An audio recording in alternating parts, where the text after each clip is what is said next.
Yo, what's up, Willie Pete? Excuse me, I watched your video. Where's the script in regards to networks? And not even about dating networks. We're talking about networks in terms of economics, business, that sort of networking.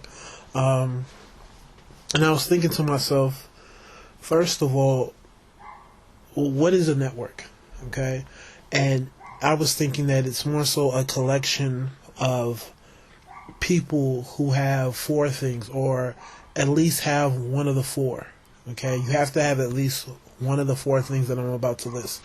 The first thing is you have to have some sort of special skill set or a trade, right? You have to be good at something, right? You have to have some sort of above average or more, more than likely some sort of mastery of some sort of skill or trade.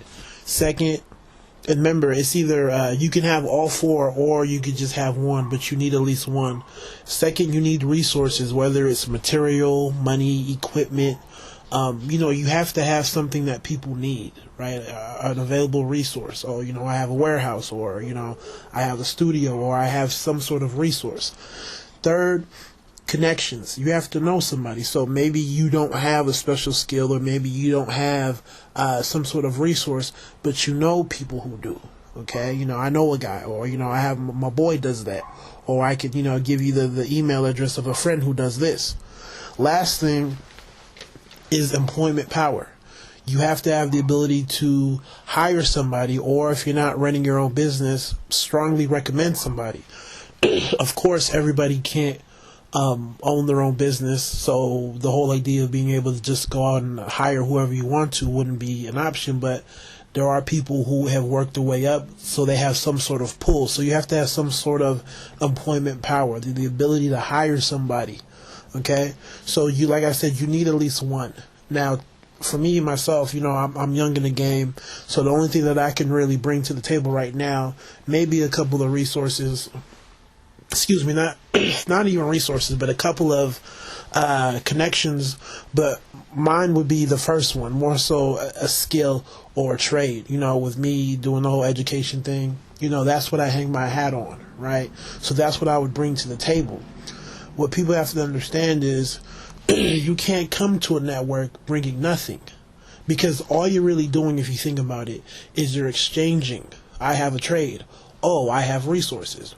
Oh, okay, this person has connections, or this person has employment power. So everybody's just trading with each other, a favor for a favor, right? I need somebody to, I have a skill set. Oh, okay, let me hire you, right? You can make me a lot of money, and I have a position for you. So that's pretty much what's going on in a network.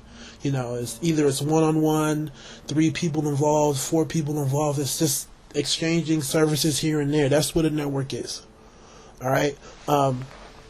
So in my head, first and foremost, you have to have one. Now, typically, as you get older, you acquire more. So, by God's good graces, we as black men can start off with the whole idea of having some skill set, right? Having some mastery of some trade, or, some occupation. Then we can move into resources, then we can move into connections, and then we can move into having employment power. Okay? So hopefully as you get older and more successful, the more you can bring to the table. But initially, you start off at the bottom, right? You're not that powerful. You just have a mastery of a skill. So we definitely have to understand that component of what's going on. And the last thing I want to add is we have to understand that if the group does well, you do well as well. Okay? If the group does well, you do well as well. Excuse me. Oftentimes what I see out of black people, especially the younger professionals, everybody wants to stunt. Everybody wants to shine. So low key, people don't want to admit it, but they'd rather see other black people not doing good and them being the Lone Ranger doing well, because it makes them look good. But to me, it's stupid, because the same black people who will try to show off, look at my condo, look at my Range Rover, when they get to their non-black counterparts, it's like, okay, you're not doing anything new, right? And what they understand, to me, is as a group, if the group does well, that will help me shine. I will stand alone, right? You know, my accomplishments are my own, but my shine will be that much more if my group is doing well, you know, including myself, right? But we don't have that mentality.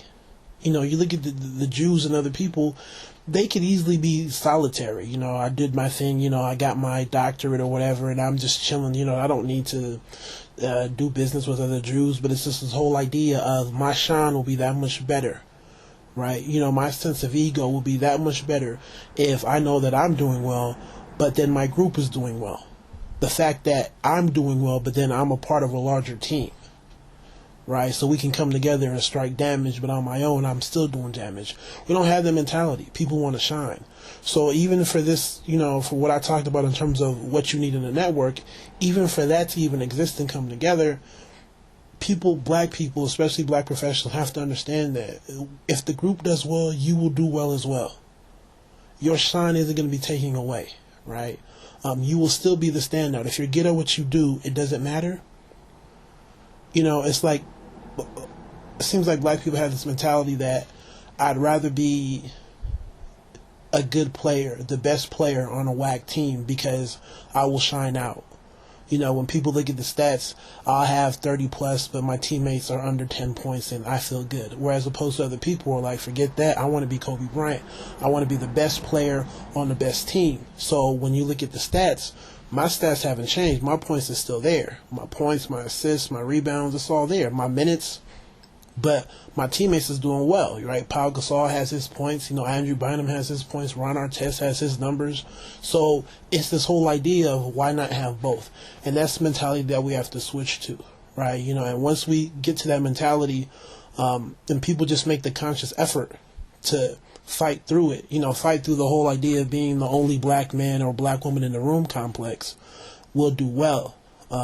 You know, it's hard. I'm not even going to lie. You know, I'm now, over the last maybe 2 or 3 years, getting over the whole idea of going somewhere and knowing that I'm the only educated black person in the room, right? And it is a high. But at the end of the day, once you get older, you realize that other people are working together. You know, a fist does more than a finger, right? So we definitely have to get to that point, and then we can put together the whole idea of having people who are good at a trade, having people who have resources, people who have connections, and people who have employment power. So hopefully, I don't know, this adds to the conversation on your video about where's the script, because I definitely understand where you're coming from. I understand where Solo's coming from, and, you know, a lot of other people. But for me, it's just important that we understand how is the network going to look like, who are going to be the players, and what's going to happen. So you guys tell me how you feel. Take it easy. God bless.